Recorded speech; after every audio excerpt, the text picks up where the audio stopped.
repito, la semana pasada, hoy vamos a ver la omnipotencia de Dios, el poder de Dios. Vamos ahorita a definir de qué se trata esta cuestión de la omnipotencia. ¿Qué quiere decir omnipotencia de Dios? En un sentido, o algunos teólogos también ponen como un sinónimo de omnipotencia, ponen la soberanía de Dios, ¿no? Ahorita vamos a ver en qué partes se empata, vamos a decir, la soberanía de Dios con su omnipotencia, ¿no?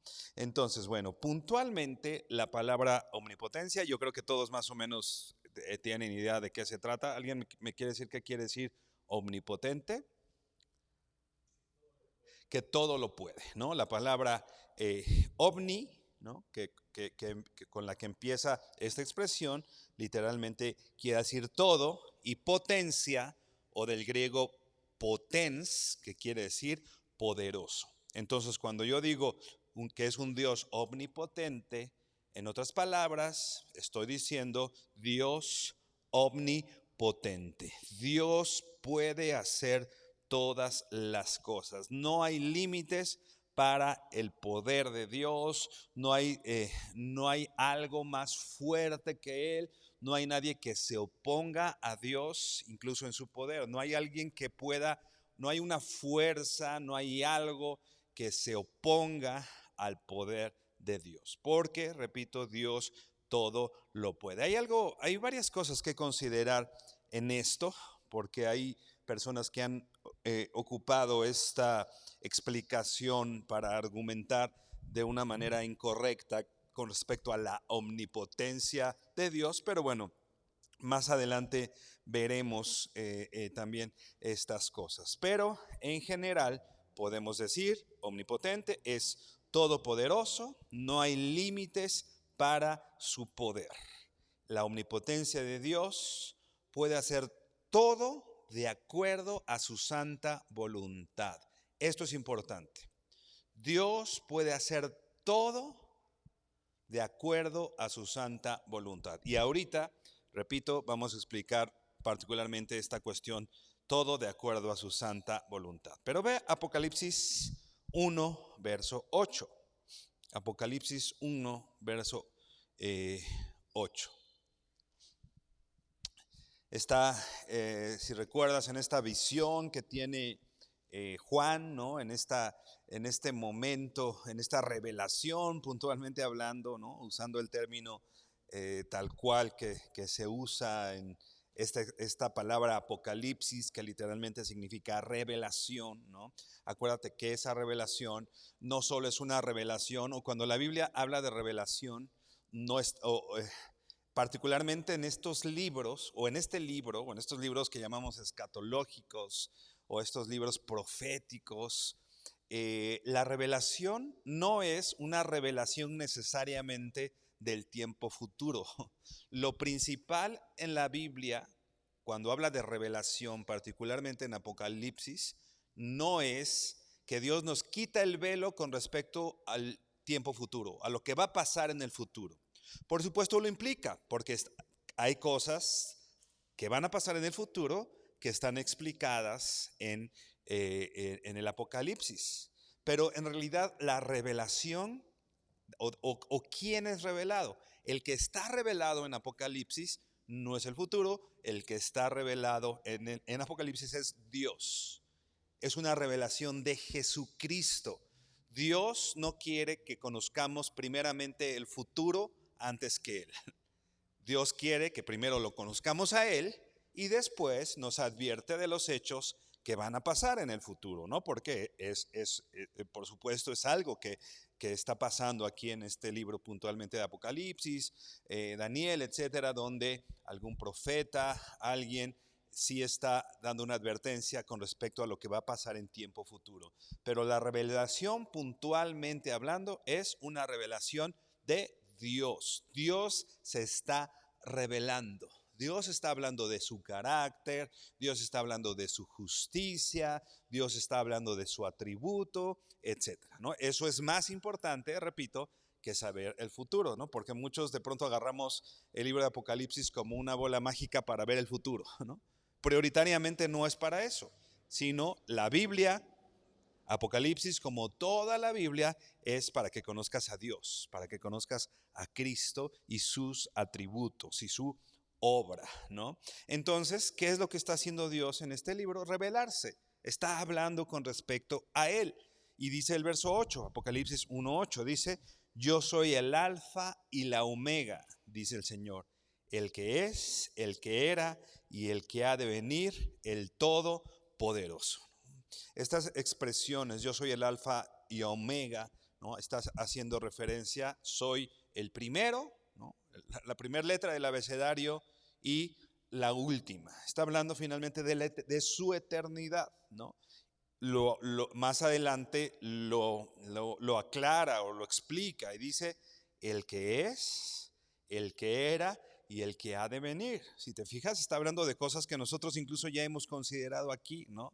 Dios no cambia, ¿no? Dios es el mismo hoy, es el mismo ayer y va a ser el mismo. Dios no está sujeto a cambio.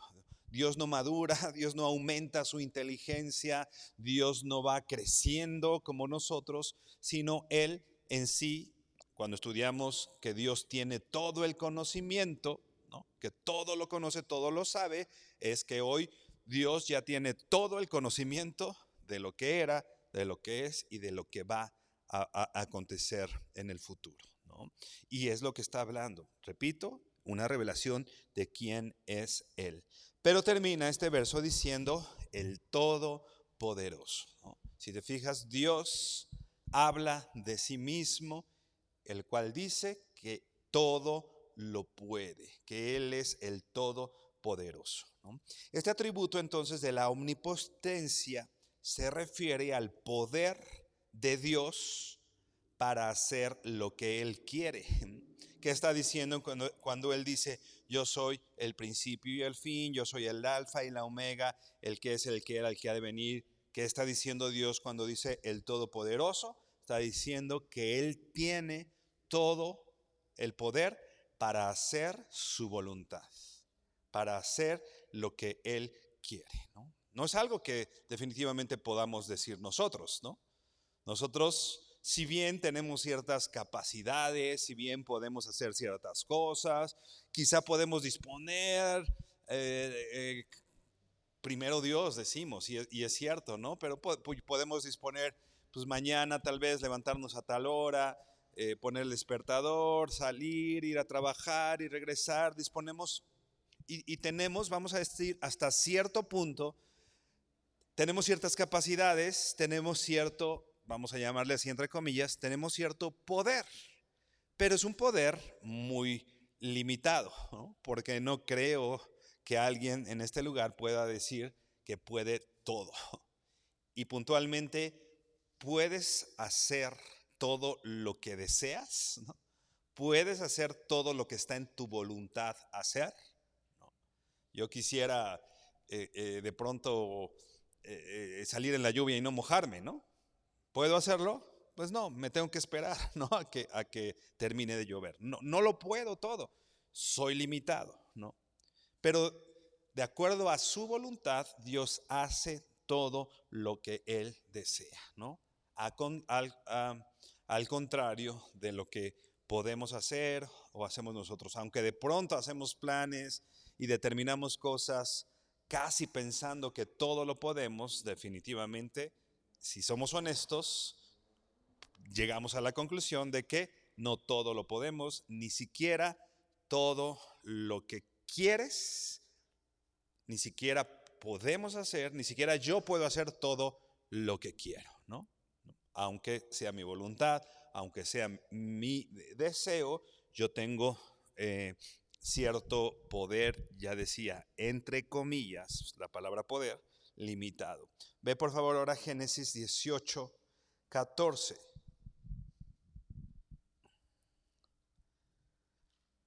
Génesis 18:14. Está hablando de algo imposible, ¿no?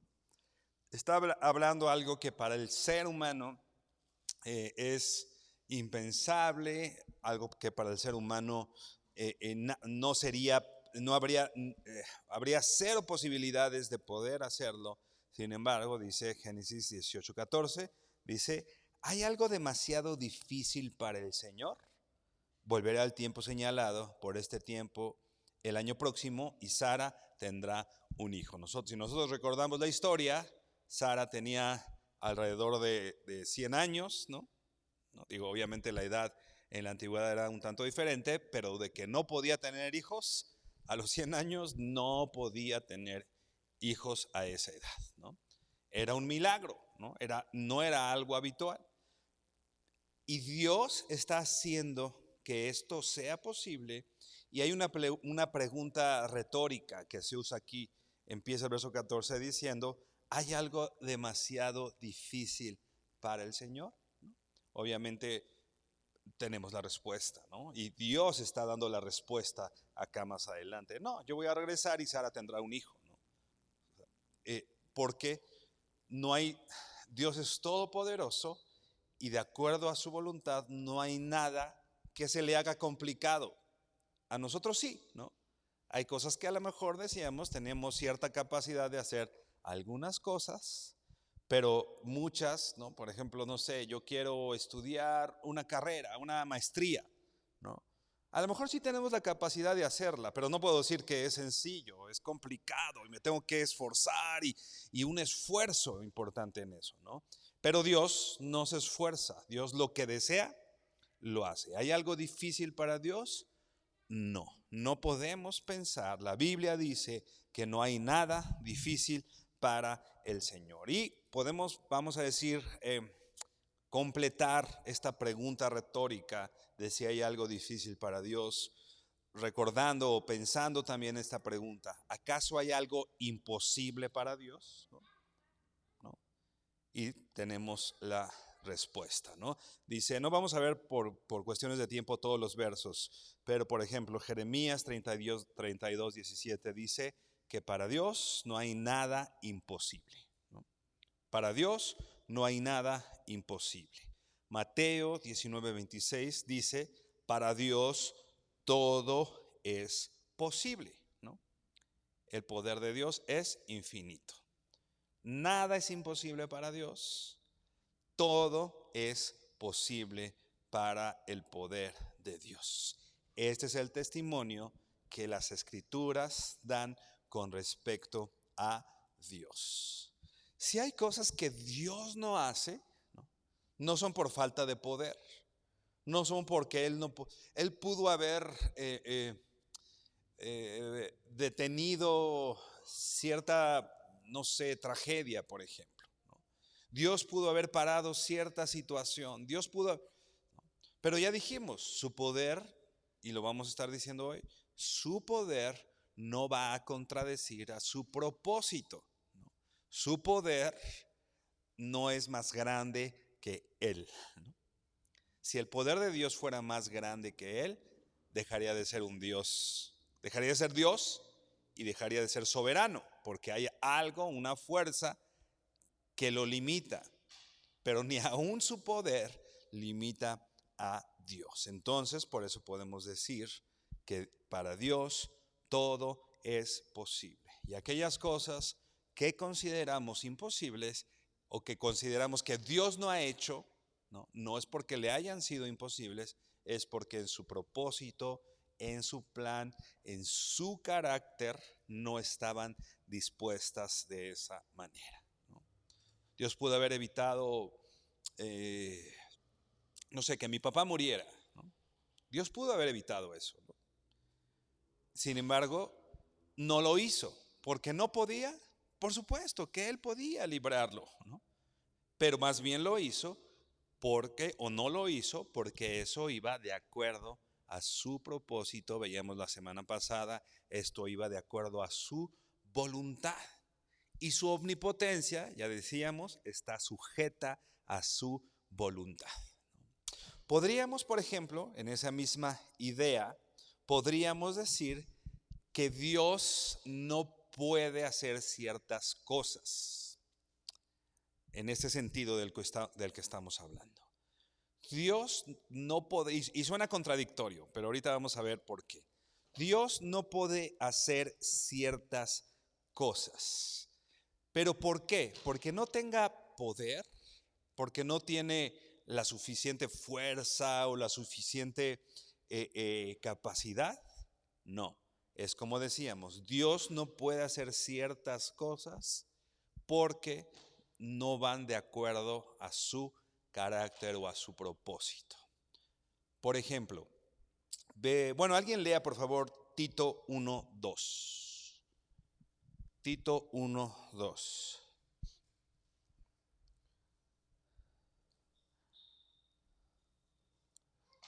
Y alguien más busque por favor segunda de Timoteo 2:13.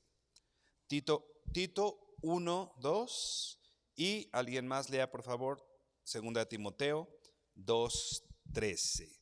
¿Qué dice Tito 1:2?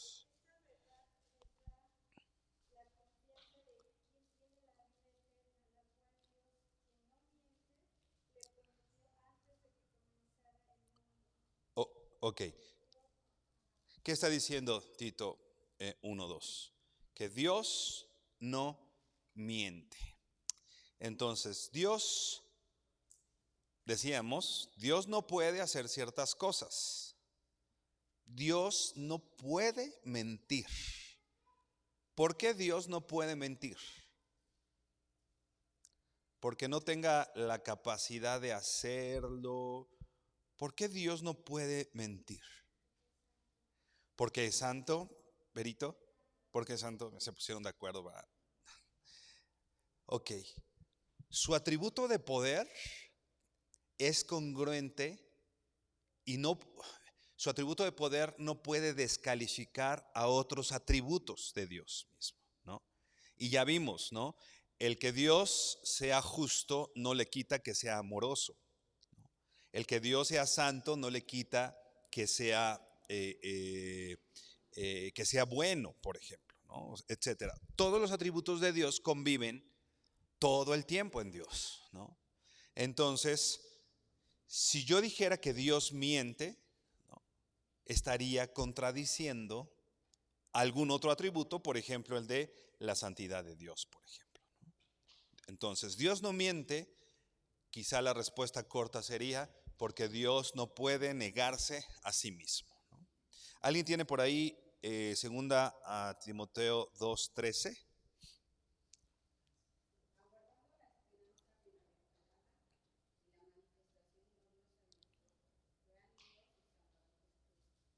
Segunda Timoteo 2:13, ¿sí es ese? A ver, otra vez, otra oportunidad.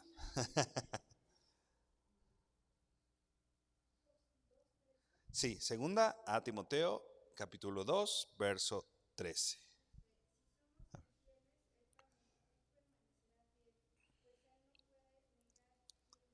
Ok, Dios no puede negar quién es, Dios no puede negarse a sí mismo, ¿no? ¿Por qué Dios no miente? Pues porque Dios no puede negar quién es, porque Dios no puede negarse a sí mismo, porque la mentira es incongruente con el carácter, con, vamos a decir también entre comillas, con la moralidad o el carácter moral de Dios. Entonces, por eso decíamos al principio la definición, ¿no? No se trata que Dios es capaz de hacer todo, sino Dios es capaz de hacer todo lo congruente con su carácter. Dios puede hacer todo lo congruente con su santidad, todo lo congruente con su justicia, todo lo congruente con su amor, etcétera, ¿no? Así que este poder de Dios o la omnipotencia de Dios, por decirlo así, está limitada por su naturaleza, ¿no? ¿No? El poder de Dios no puede contradecir lo que es Dios mismo. Dios no puede hacer nada contrario a Él, ¿no?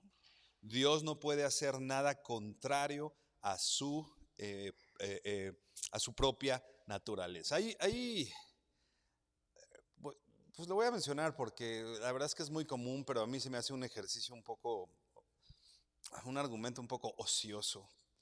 Pero hay quien dice, ¿no?, que Dios puede hacer una piedra, ¿sí lo han oído? Dios puede hacer una roca más grande que Él mismo, ¿no? y lo ponen como una encrucijada, ¿no? Porque dicen, si Dios no puede hacer una roca más grande que Él, pues entonces no todo lo puede, ¿no? Porque no puede hacer una roca, ¿no?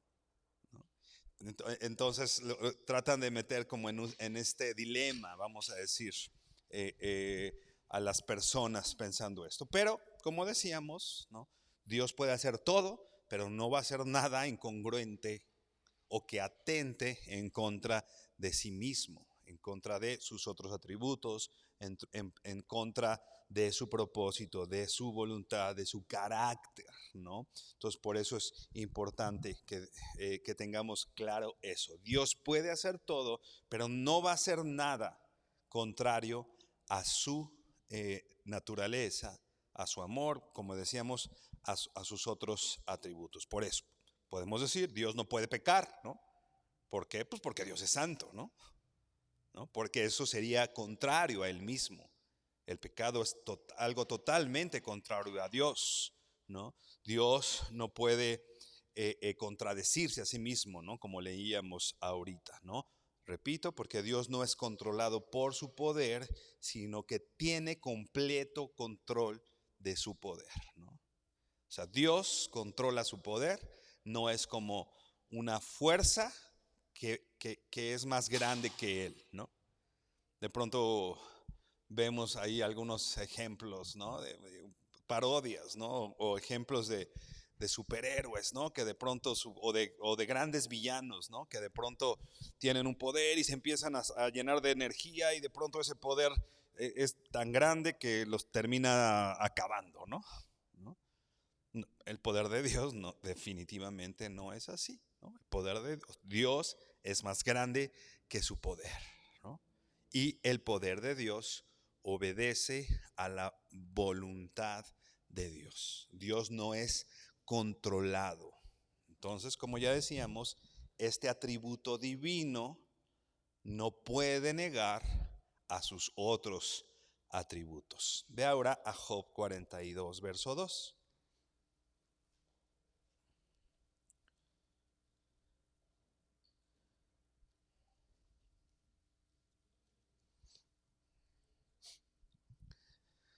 Job 42, verso 2. Y dice así.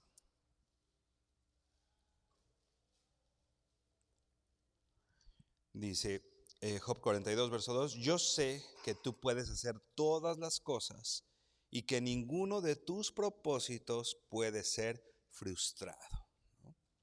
Dios hace las cosas de acuerdo a su voluntad y de acuerdo a su propósito.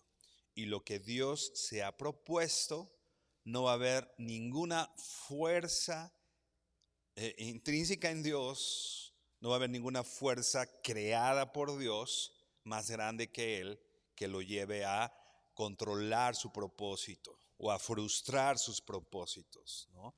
Empieza diciendo Job, yo sé que tú puedes hacer todas las cosas, ¿no? Dios puede hacer, decíamos, todas las cosas de acuerdo a su propósito, de acuerdo a su voluntad, de acuerdo a su carácter, ¿no? Dios puede hacer todas las cosas. Si Dios estuviera gobernado entonces por algo más, como ya decíamos, dejaría de ser soberano, ¿no? O sea, Él es controlado por algo más, ¿no? Dejaría de ser libre, ¿no? Porque esta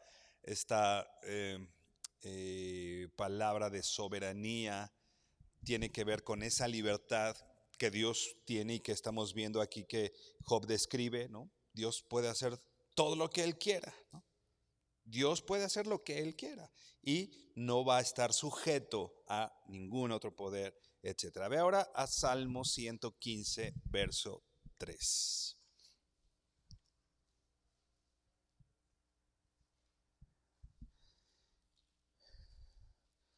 Para ser soberano, entonces, Dios debe ser libre para hacer lo que Él desea, ¿no? Dios no está sujeto a nadie, su voluntad no está sujeta a nadie más que a Él mismo, ¿no?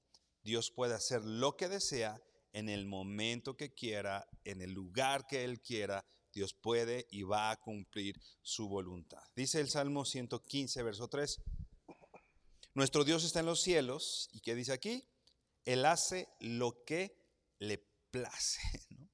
Dios hace lo que Él quiere.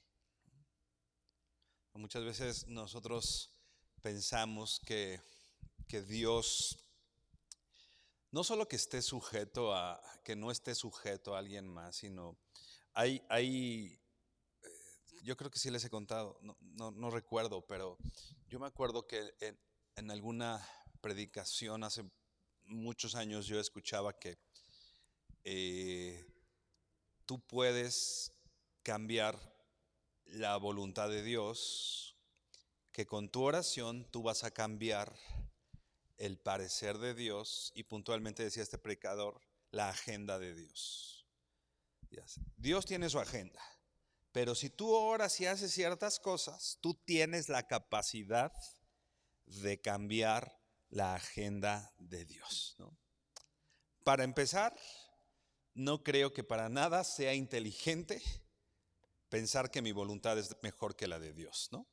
¿Para qué quiero cambiar la agenda del único perfecto, del que tiene toda la perspectiva, del que sabe el final de la historia? Mi voluntad no es mejor que la de Dios, para empezar, ¿no? O sea, no creo que haya alguien en su sano juicio, ¿no?, que busque cambiar la voluntad de Dios, porque la voluntad de Dios es buena, es agradable y es perfecta. La de nosotros no, ¿no? Digo, muchas veces sí, y esto es cierto, muchas veces nosotros oramos con el propósito de cambiar la voluntad de Dios, ¿no? La Biblia dice que Jesús enseñaba a orar y decía, Señor, hágase tu voluntad, ¿no? Así como se hace en el cielo, se haga en la tierra, ¿no? Establece tu reino en la tierra. Qué significa eso? Hablar de reino, en otras palabras, significa establece tu gobierno, tu reinado. O sea, tú eres el que mandas. ¿Qué le está diciendo? ¿Qué está diciendo Cristo? Nosotros venimos en oración, no porque nosotros somos los que mandamos y venimos a cambiar la voluntad de Dios. Nosotros venimos a que a través de la oración el Señor cambie más bien nuestra voluntad y nuestro deseo se alinee a la voluntad de Dios. Porque, lo que dice aquí Salmos, Dios hace todo lo que le place a Él. Dios no va a hacer todo lo que me plazca a mí, ¿no? Igual y yo le puedo pedir al Señor, oye, pues concédeme esto, esto y esto y esto, ¿no? Dios va a hacer lo que le place a Él y lo que de acuerdo a su voluntad es correcto. Dios no va a hacer y Dios no viene a cumplir mi propósito. Porque imagínate si Dios se pasara cumpliendo la voluntad de absolutamente todos, ¿no? Más bien todos los hijos de Dios venimos en oración y dice, por eso dice el apóstol Pablo, ahora nosotros tenemos la mente de Cristo. Y cuando nosotros oramos, oramos en el nombre de Jesús. Y le decimos, como Jesús decía, hágase tu voluntad. Incluso Jesús estando en la carne, ¿te acuerdas ahí en el Getsemaní, ¿no? Jesús estando en la carne le dice, Abba Padre, si puede pasar de mí esta copa. ¿Pero qué dice?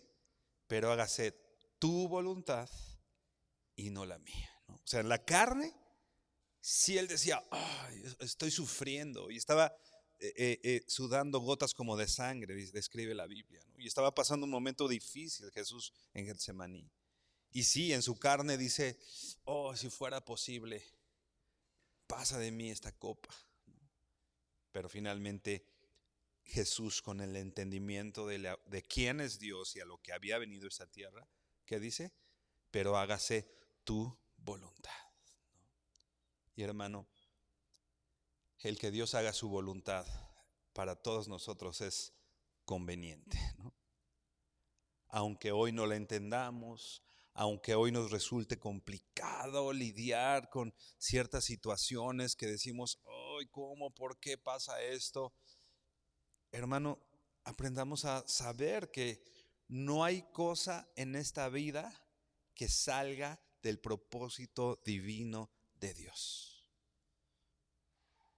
La situación con tus hijos no sale del propósito de Dios. la situación en tu trabajo, en tu escuela, nada de eso sale del propósito y de la voluntad de Dios. Porque Dios hace finalmente lo que Él quiere, ¿no? De acuerdo a su voluntad, de acuerdo a su propósito. Y Él usa diferentes elementos en esta tierra, por ejemplo, a nuestro nivel. Ve por favor a Romanos 13:1. Veíamos la semana pasada con Iber esta cuestión de la voluntad delegada, ¿no? Dios de pronto dispone de personas, situaciones, para que ejerzan su voluntad. Dice Romanos 13:1. Déjame.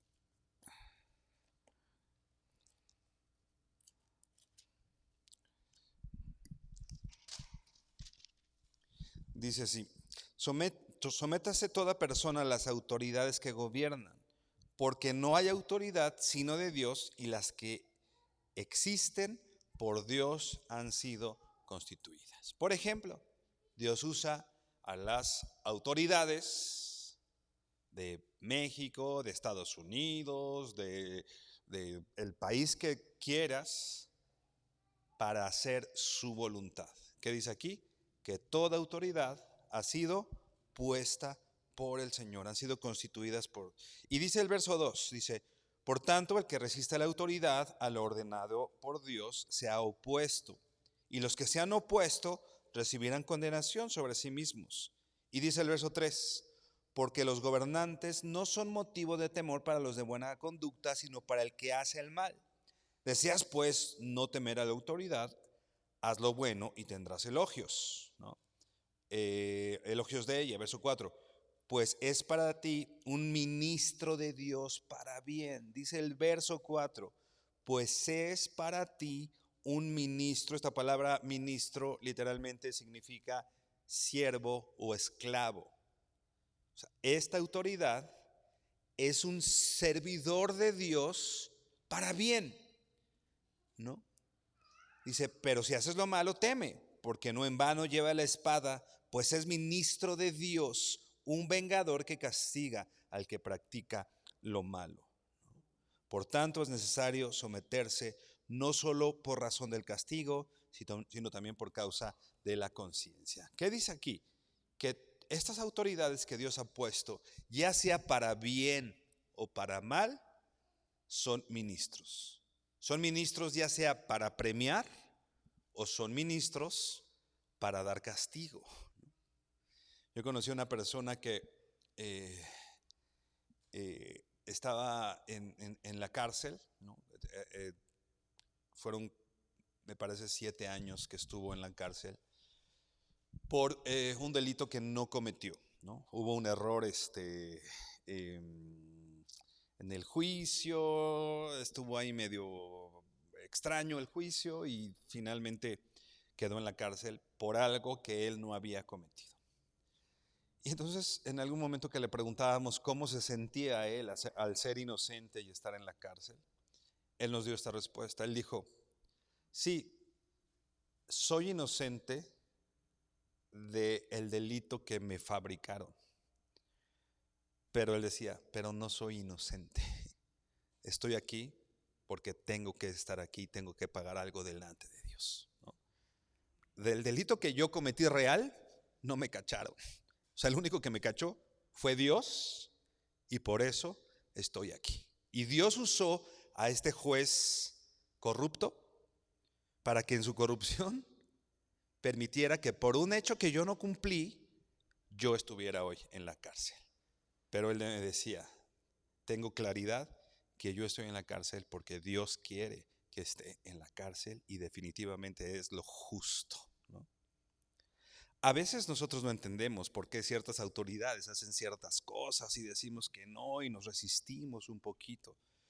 Pero ya sea con conciencia o sin conciencia de Dios, estas autoridades, definitivamente ellas van a cumplir el propósito de Dios.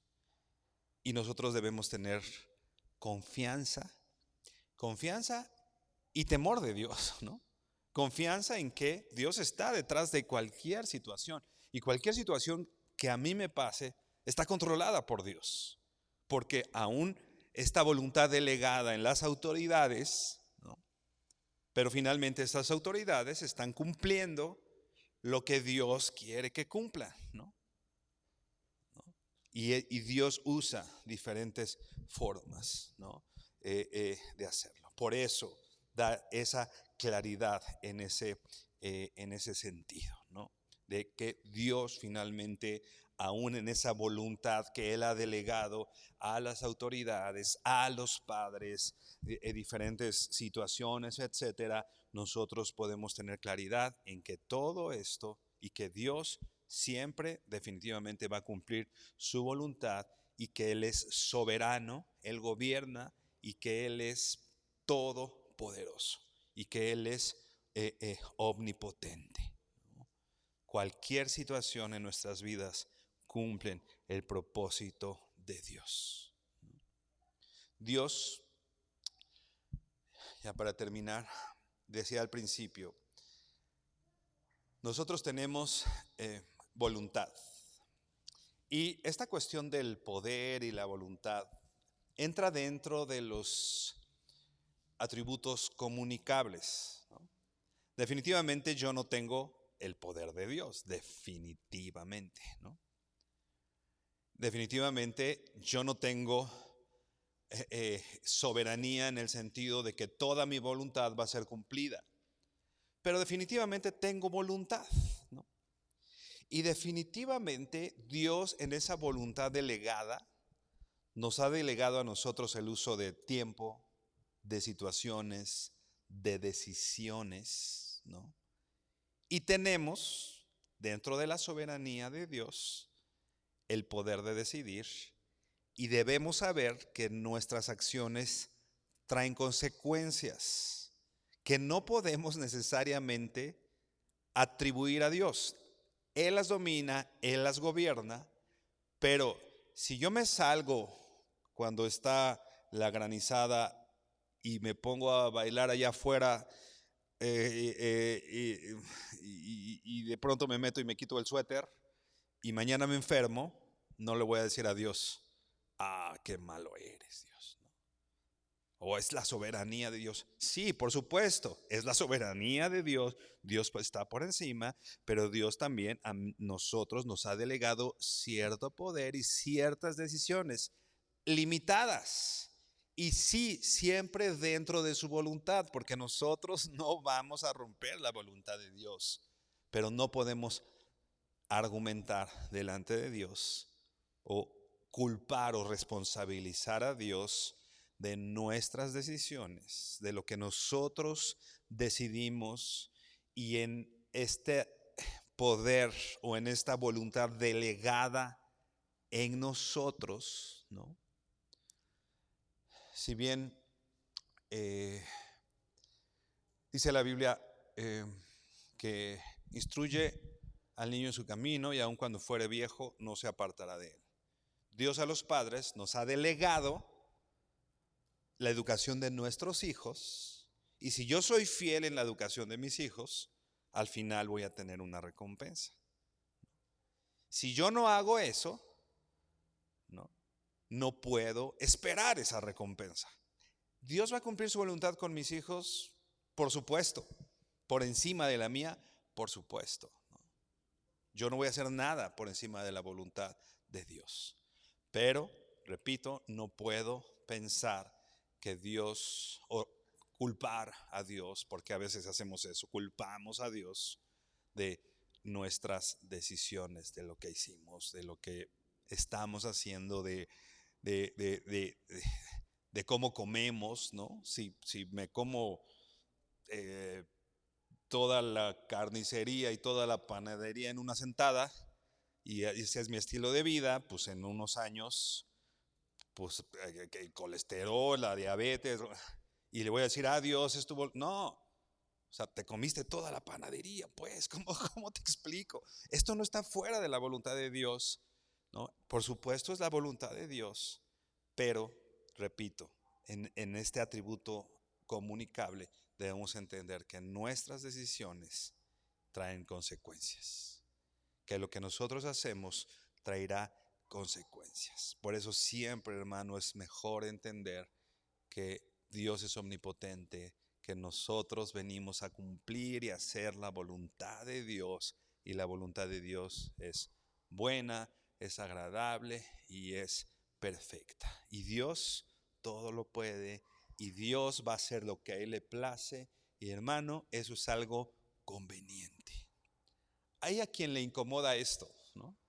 Hay quien le incomoda decir Dios es omnipotente y Él va a hacer su voluntad. Hay quien le incomoda, o sea, hay quien dice, ay, entonces mi libertad, ¿qué? Entonces mi libre albedrío, ¿qué? Entonces, o sea, y tiene un problema con eso, ¿no? Hermano, de verdad, creo que si somos inteligentes, dice, si no me equivoco, Spurgeon, la soberanía de Dios, y yo diría el poder de Dios, la omnipotencia de Dios es la almohada donde descansa el cristiano. Dios va a decidir, entonces yo me puedo ir a descansar a mi cama sabiendo que Proverbios dice, la suerte es echada en el regazo, mas de Dios es la decisión, ¿no? A nivel de cancha hacemos ciertas cosas, echamos suertes, digo, no hacemos eso pues, pero hay cosas que hacemos a nivel de cancha, pero de Dios es la decisión. Y hermano, qué conveniente para nosotros, porque Dios es bueno, porque Dios es amor, porque Dios es justo. Inclina tu rostro para que terminemos orando. Bendito Señor, Padre Celestial, gracias, porque hoy, Señor, reconocemos en nuestra vida y abrimos nuestros ojos espirituales, Señor, con el entendimiento de que tú eres soberano y de que eres todopoderoso. Y todo lo que va a pasar y todo lo que pasa es de acuerdo a tu voluntad. Y tú no vas a hacer nada, Señor, que sea contrario a tu propósito, a tu plan, Señor. Y que tú eres poderoso, Señor, para hacer todas las cosas, Señor. Dice el apóstol, aquel que es poderoso para hacer todas las cosas mucho más abundantes de lo que pedimos o entendemos, Señor. Tú eres más poderoso que nosotros. Tú eres más poderoso de lo que nosotros podemos entender. Tú eres más poderoso de lo que nosotros te podemos pedir incluso, Señor.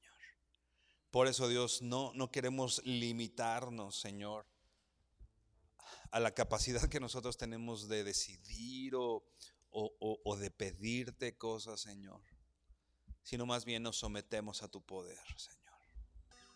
Ese eterno poder y deidad que se hacen claramente visibles a través de las cosas hechas, Señor, a través de lo que nosotros vemos, a través de situaciones, Señor, a través del cielo, a través de lo que vivimos todos nuestros días. Nosotros podemos encontrar que tú eres poderoso, Señor, que tú gobiernas, porque tú haces, Señor, justamente eso, revelar tu eterno poder a través de las cosas creadas, Señor.